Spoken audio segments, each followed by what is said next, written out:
morning, Chris. Good morning, Heather.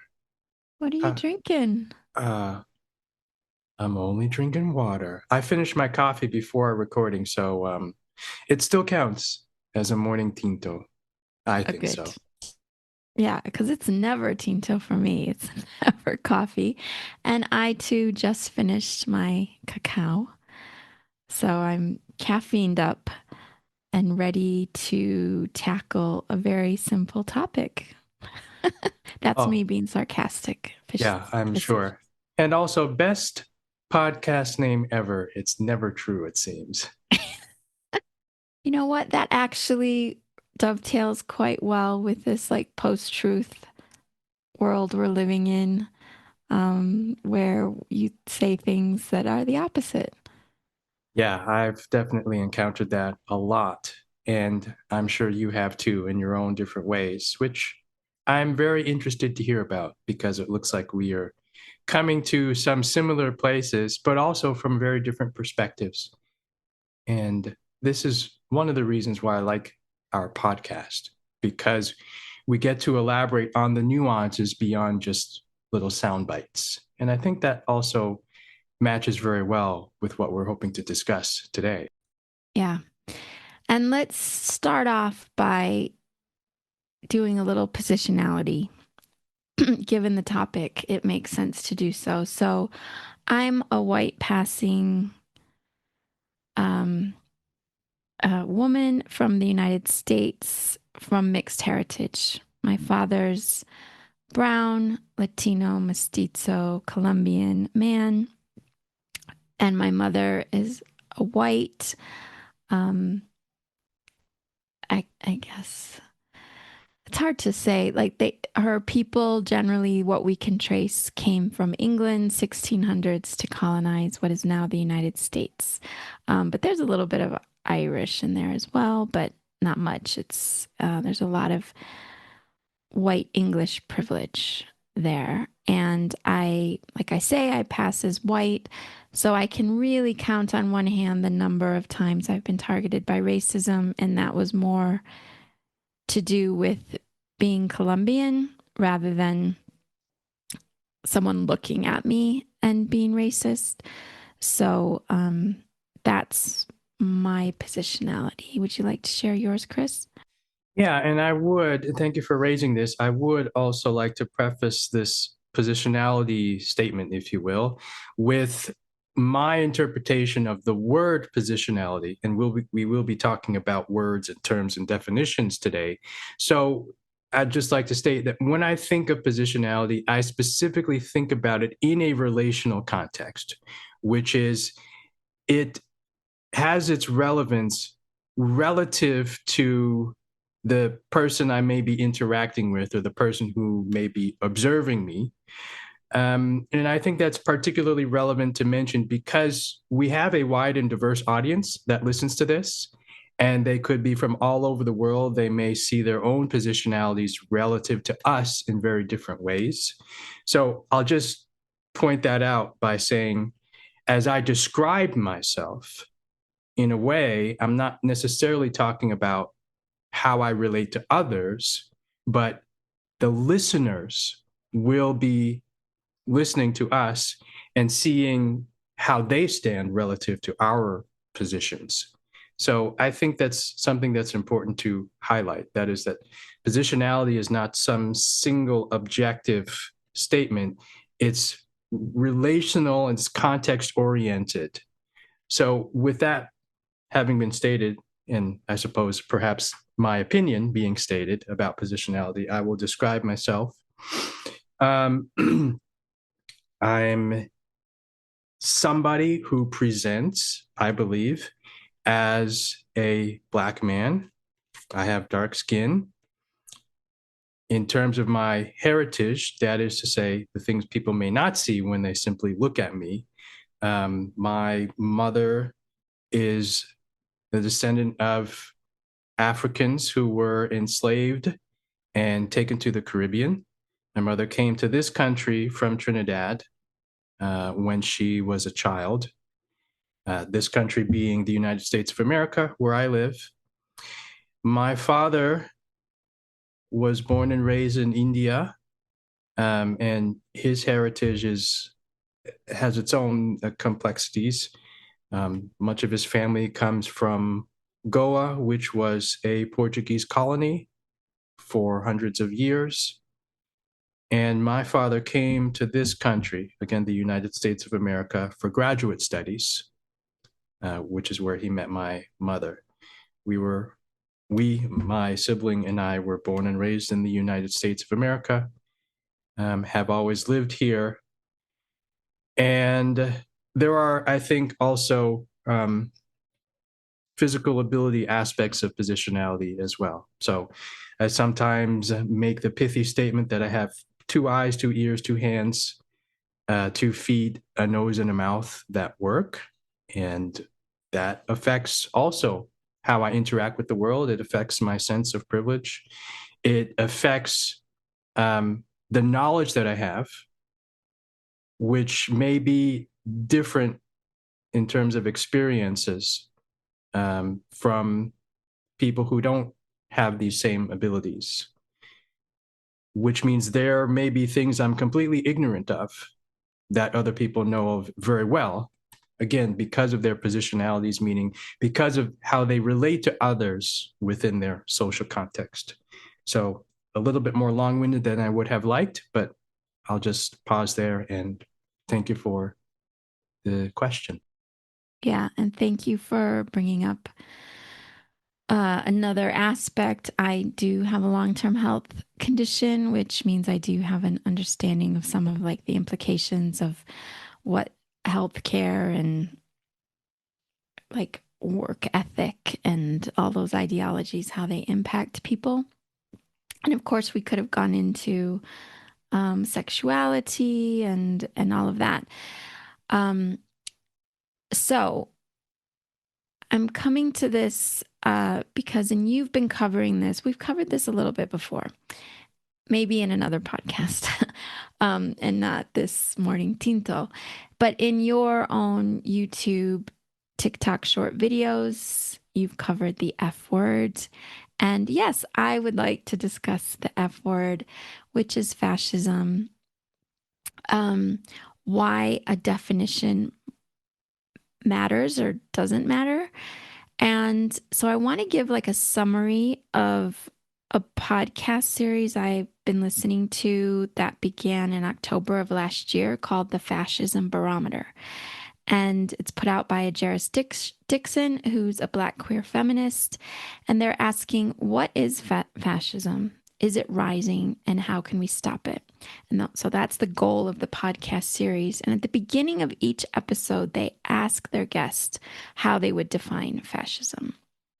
So I'm going to give you hopefully a quick summary of what each guest said, because it really, I think, gives us a rich picture of what we're talking about here, and you'll see the diversity of the people that they're asking. And the first guest was Ashley Woodard Henderson, who's a Black Appalachian woman, and she defines it as a movement of people. This is fascism, a movement of people, a way of thinking, like a state of being where folks who think they should be the all-powerful leaders of a country just made for them at the expense of everyone else, concentrating their power only in ways that sometimes include tactics like armed struggle, but also include governance. Um, and she goes on to address how some people say, oh, don't be hyperbolic. Fascism isn't here yet. And I guess I need to point out, I'm talking about the United States throughout all of this. Jairus Dixon is in the United States. This is very US centric, but obviously our listeners from around the world can think about whether this applies to where they live. So she responds to this and says, okay, maybe it's like pre or proto fascism, kind of fascistic, and says we would say that many Black people, Indigenous people, folks that are from marginalized and targeted communities in the South have actually been the guinea pigs for the fascists that have been building and executing strategy and tactical plans. Basically, just like thinking about a goal and then coming up with the ways then to get to the goal on the local and state level in the South for centuries. And now the fascists of the 21st century in this country are building up to take federal power again. Now, this was the first episode, and it was from October 2024, so before the election. The next guest was one of my personal heroes, Kelly Hayes, a Native American, Menominee author, organizer, movement educator, photographer. And she says that one of the problems we have in our political dialogues is that the word fascism has become sort of a shorthand for anything oppressive or evil. And the unfortunate reality is that oppression and evil come in many forms. Fascism as a political phenomenon involves certain elements. First and foremost, it involves social unity around the belief that inequality is not a social condition, but an innate part of what it means to be human. There's an in group, out group dynamic, and the in group is fundamentally superior to all out groups. Your identity determines your value. And then just summarizing more of what she says around a shared sense of grievance, scapegoating, fetishization of violence, natural order. And she ends up saying that it's really important to understand that fascism isn't something that simply happens to people. People participate, cooperate, and become acculturated to it. The third guest was Tarso Luis Ramos. He's been researching and challenging the U.S. right wing for more than 25 years, executive director of a social justice research and strategy center. So he says the definition of fascism, it's tricky because it changes. It isn't stuck in time. We're talking about an ultra nationalist, anti democratic far right movement.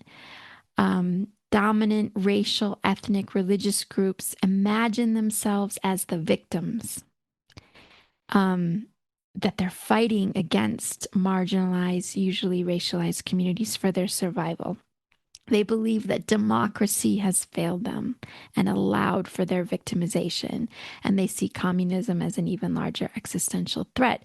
So, fascists seek to eliminate both any democratic processes or governance, and they also attack marginalized communities in order to revive a fictitious glory, like a glorified past.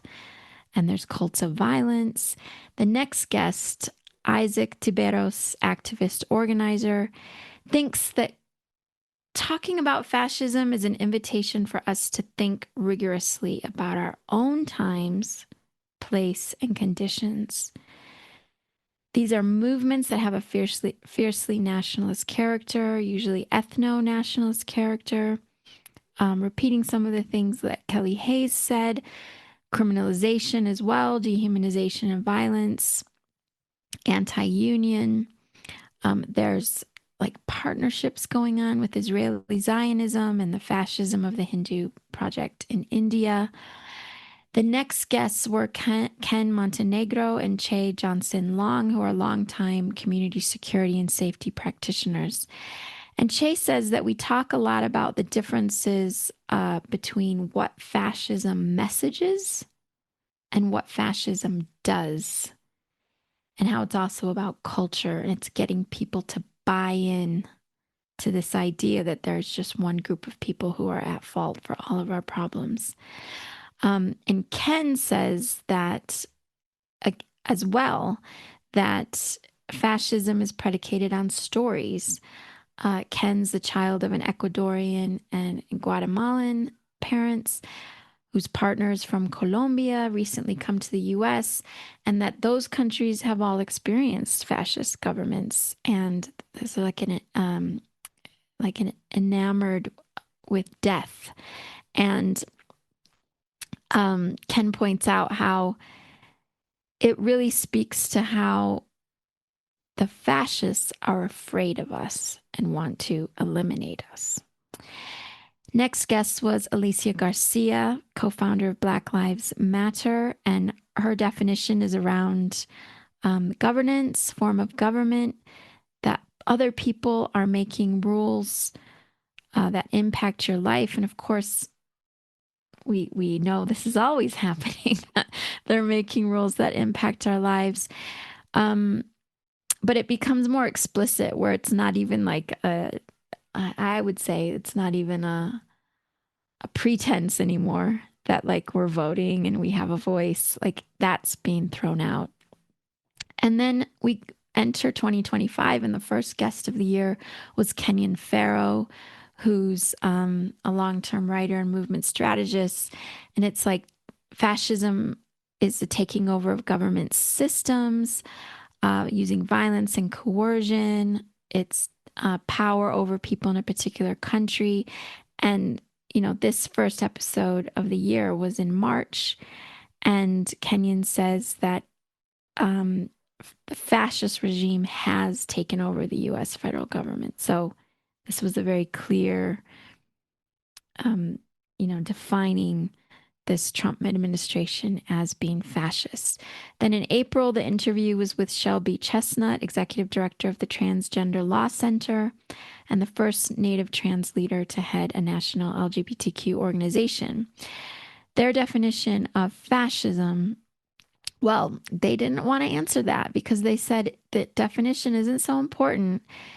It's more, what does it feel like to navigate fascism? And so they were giving very personal stories of what, since the government's taken over, what it has been like for them as a trans person to navigate the new reality. Then an interview with Maurice Mitchell, raised by Caribbean working class parents.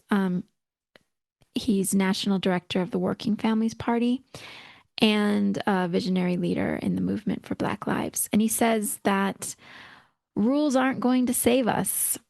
Um, didn't really go into so much the definition of fascism, but by saying that, we're seeing, as other people have said, that it's like post rules. It's like it doesn't matter what the rules were anymore. Like they're not following any kind of rules anymore. Um, and of course, all of these episodes, they do talk about what to do about it, what like the anti fascist response is. But I don't want us to focus on that in this episode. I want us to just be thinking about what it is. And then in May, interview with Malkia David Cyril, a renowned activist, narrative strategist, and speaker. And they say it's the use of corporate and state power, government power to organize extremist hate so that some people can rule and get rich on everyone else's back. It's multiracial. So as a movement, it dismisses our grief, it distorts our grievances until we're left with nothing but resentment. Then they use that resentment to recruit us and break the hard-won bonds of solidarity that we've built over many, many centuries. It tries to capture the government, confuse us, distort. And Malkia goes on to say that it's doomed to fail. Fascism is doomed to fail. So there's a lot of, positive messages, but I'm not bringing that out in this. So two more episodes to go. One was with Shane Burley, journalist, scholar, and author who wrote Fascism Today, What It Is and How to End It, and also co-authored Safety Through Solidarity, a radical guide to fighting anti-Semitism. And so Shane says that defining fascism is tougher this year than it would have been in the past, because it's really alive right now. And he says that a far right ideology has sort of two tent poles. One is the idea that human beings are fundamentally unequal. And the other, again, that we've heard this repeated. And I think it's important to keep repeating what other people have said because we really want to get our heads around what we're talking about here. And so the second tent Shane speaks to is that identities are essentialized, racial, gender, otherwise. They are chosen for us. We don't choose them. And then that puts us into a hierarchy. And he calls this a revolutionary ideology because these folks want to remake all the progress that the post-Enlightenment world, had made, the creation of democracies, egalitarian ideas, wants to undo all that and create a society that strictly reinforces hierarchies and does so through violence. Um, Identity, hierarchy, manipulating people's fears. And then most recently, what I was listening to on a bus the other day as I went somewhere, I can't remember where I was going. um, Linda Sarsour, Palestinian activist and organizer. Fascism is an ideology that wants to strip us of our core and central identities, our rights to exist as our whole and full selves. It's above the law. It doesn't care about structure. It takes lives. It steals lives. It takes from us things that we need to survive. It's oppositional to everything, not just survival, but being able to thrive in our country, in the world. And so, with that, I, I think I want us to not be distracted by definitions. Um, And so that's why I really like this podcast series because it's speaking to people from marginalized communities in the United States, on the ground activists. They're not some kind of academic historians, white folks who are, studied Spain and Italy and Germany and coming up with, that we're talking about the impacts, of what are happening on the ground. And I know, Chris, you speak to this in your videos as well. And and again, these are things that have been going on for centuries. And some things are unique to this government, though. And so we're seeing people losing more access, like more people losing access to healthcare, to livelihoods, to liberty, people being kidnapped and imprisoned. What feels new is that laws and courts and gentlemen's agreements are no longer in effect. And, Trump just deployed the Marines into Los Angeles. And so there's like this um, fear, being used. And it's intensifying. Like it's not unique to this government, but it's intensifying. And we know that the target was indigenous people at the founding of the United States, and it's the targeting of indigenous people continues to this day, and more people are being targeted. And so, what's important though about these definitions, maybe, is that it helps us see patterns. It helps us have a deeper kind of intellectual understanding of what's going on so that it's not just like chaos. Instead, we can say, look, there's particular um, pattern here of what's going on about instilling the fear, the violence, the overt disregard for law. I think it can help us think about where this could go and how best to respond, like in an anti-fascist way. And I really recommend the book Three-Way Fight because it's about how anti-fascism isn't enough. We also need to be responding to the roots of fascism so that we have an overt alternatives to the status quo so that we don't go through these cycles continuously. Thank you for sharing really the broader context that there are many definitions of fascism.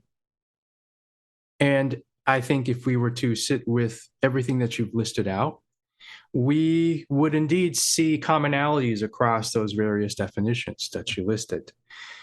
You also said something toward the end that I think is very important, which is that a number of these elements, if not perhaps most or even all of them, have been present for hundreds of years. So there came a point, and I would say quite recently, where I, speaking only for myself, chose to stop seeking a one definition of the F word And indeed, my choice to stop doing that was based on many of the observations you just shared, which is the variety of definitions around this type of term. And coming from an engineering background, I had to accept with this word, fascism, as perhaps with many other terms, that this is just not a domain where there's going to be one common definition that is, quote, objective. In the same way that if somebody were to ask me to define Maxwell's equations, I could just give four equations and say, this is what they are. So you've also referenced some of my video content, and perhaps we may share some of that in the show notes. There was an early video I made a couple of months ago where I said, what does the F word mean to you? And where I went with it is leave aside for a moment the question of, is this fascism or is this not fascism? Instead, use the word as a lens through which to look at the world around you. If you use this word as a descriptor, how does the world occur to you? If you choose not to use the word as a descriptor, how does the world occur to you? And again, speaking in the United States of America context, speaking specifically about the things that have been happening, specific things happening to specific people since, let's say, the inauguration back in January, how does the world look to you? Because to the people who may resist the word and say, oh, it's not fascism because it doesn't look like what the world looked like under Mussolini in Italy, I would say, all right, fine. Forget about whether it is or is not. Just use that as a thought stream for a moment. Use that as a way of looking at the world. What comes up for you? And this is, I think, something I've been increasingly turning to over and over, which is the idea that we can choose to try on different perspectives. And when we do so, we gain different insights.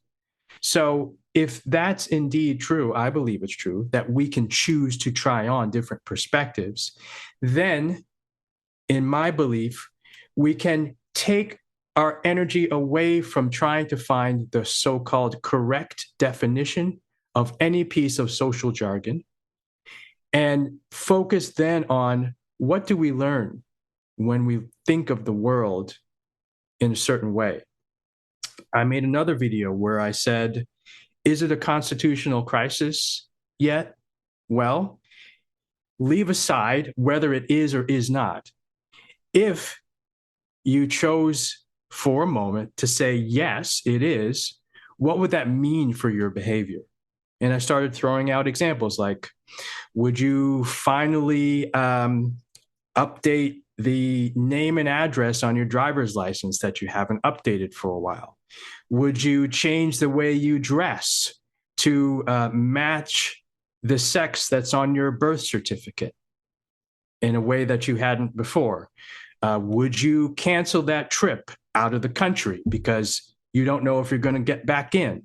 Would you carry your passport in your pocket, even though you're a US citizen walking on US streets? So if you were to adopt a perspective just for the moment, just for the purposes of conversing with yourself, what would you do differently if a certain piece of jargon applied in the world?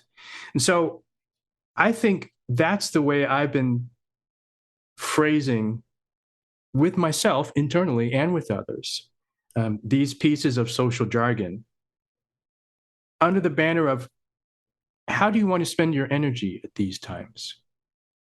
Not only in your own life, but in communication with others, which I think brings me maybe to the next nuance, which is there are certain pieces of jargon, and I use the word jargon intentionally because for me, jargon is a descriptor for language that is a shorthand that we use to communicate with other members of an in-group.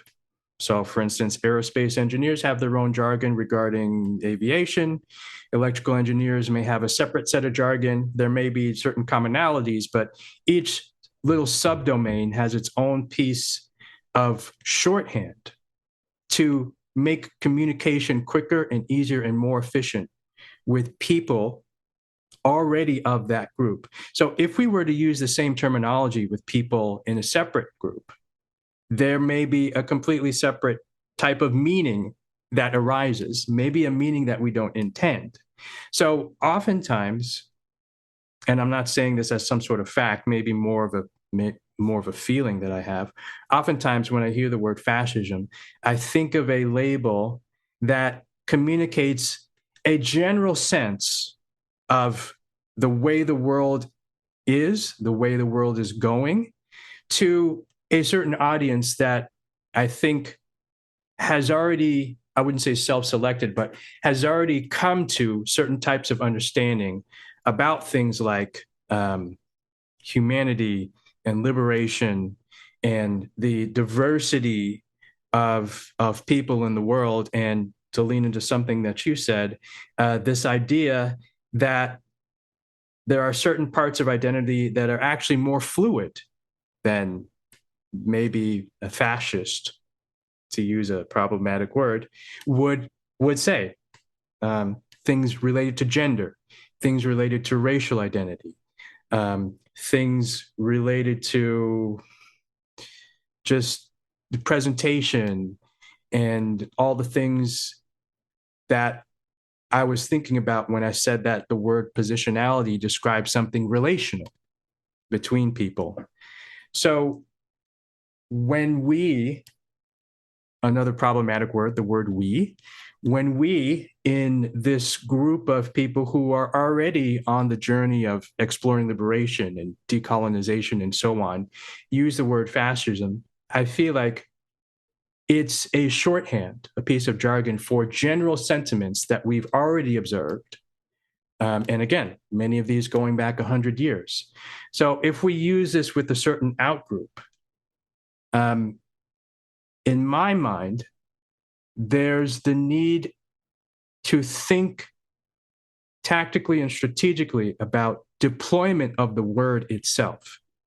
In other words, the use of this word in the function of communication, because we're talking about communication in a certain way, not just understanding the world internally, which you could call like a self conversation, if you will, but conversing with other people.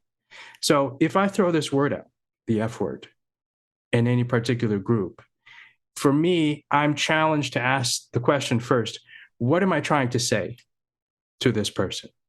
What is my function in communicating to this person? Am I trying to bring insights?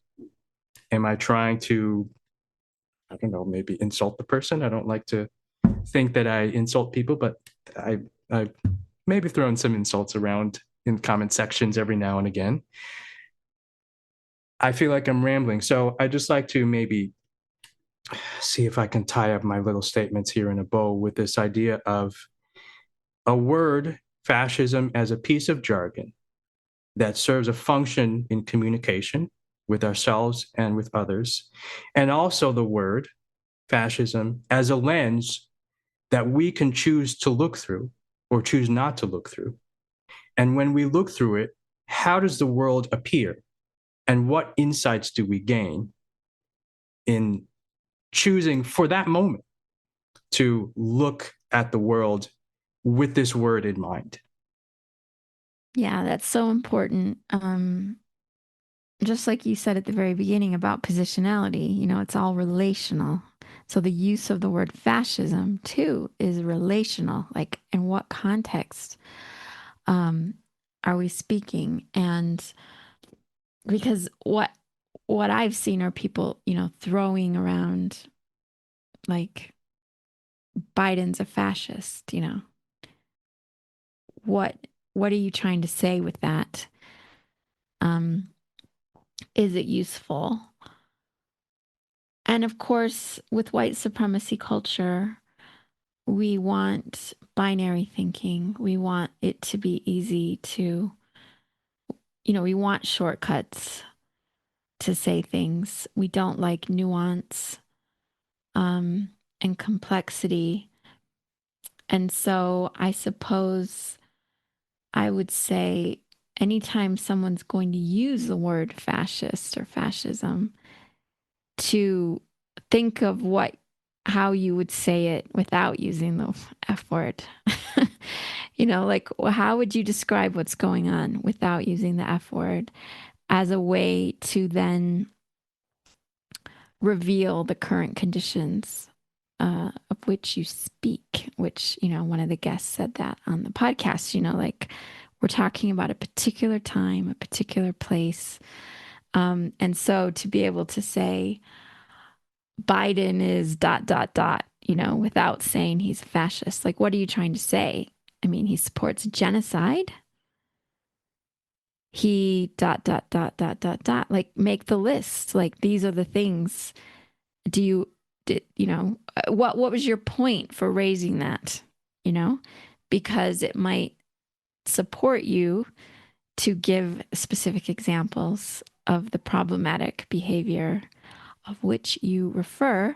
And then, um, that supports people in being able to have that conversation with you rather than resorting to the shortcut contentious word. Um, because, like Linda Sarsour said in the podcast episode this week of Fascism Barometer, that she's talking about what's happening to people on the ground and what we actually care about, what's going on around us. And that's what we're fighting for. That's what we're protecting, is the people on the ground. So I think I really appreciate what you've brought up and what you've been doing in your videos, Chris. And this is certainly about what it means for us on the ground. Yeah, and thank you for sharing that. I think that that's the message I wish to leave with people for today, which is to understand that definitions and mapping and jargon and just academic approaches to what's going on do have a function. But in what ways do those domains, those activities of defining words, in what ways do those give us clarity about what to do to protect ourselves and protect the people we care about and help to steward or midwife, if you will, the creation of something better um, beyond this slice of time? For me, that's where I'm trying to focus because I've known, and just speaking for myself, in the past that in a way, my obsession over definitions was my grasping for answers of what to do. And what I see more and more, again, in my own life, is that there are certain answers that only come through communal settings, really specifically the act of, at the very least, conversing with other people, such as what we do on this podcast, and really, at its essence, involve building ways of acting in concert with other people, such that there are things that emerge in the act of relating that would not emerge if we were just talking to ourselves, trying to figure out the world alone. So that's really what I'm leaving with, perhaps a different and further amplification of perspectives I've already, not always, but really rather recently, um, already, particularly over the last year, have been trying to embrace more and more. something that's beyond me as an individual trying to figure the world out on my own, and just instead an embrace of perhaps the reality of our species as being a social species. Yeah. Thanks, Chris. Yeah, it's leaving me eager to move on to hear about the ways that people are fighting fascism right now, and maybe we'll cover that at some point because I just want to plug this podcast series, The Fascism Barometer, and say that they don't just talk about what is fascism. They say, is it rising? Jairus gives very specific examples each episode of what's been happening since the previous episode on what the U.S. government's been doing, and then with the guests, they discuss ways to fight it. So it's a very good podcast series. I recommend it. We'll put it in the show notes along with your videos, Chris. And yeah, and thank you for having this morning tinto with me. And thank you, Heather, as always. I look forward to the next recording whenever it may be. Yeah, sounds good. Talk to you later. Take care. Bye bye. Bye. You have been listening to Morning Tinto with Heather Luna and Chris Musay Sequeira. Each time we record, we use the news of the day to be as freshly brewed as possible. So subscribe, follow along, and comment if you can. Let us know what you think, and we will talk to you soon. Bye bye.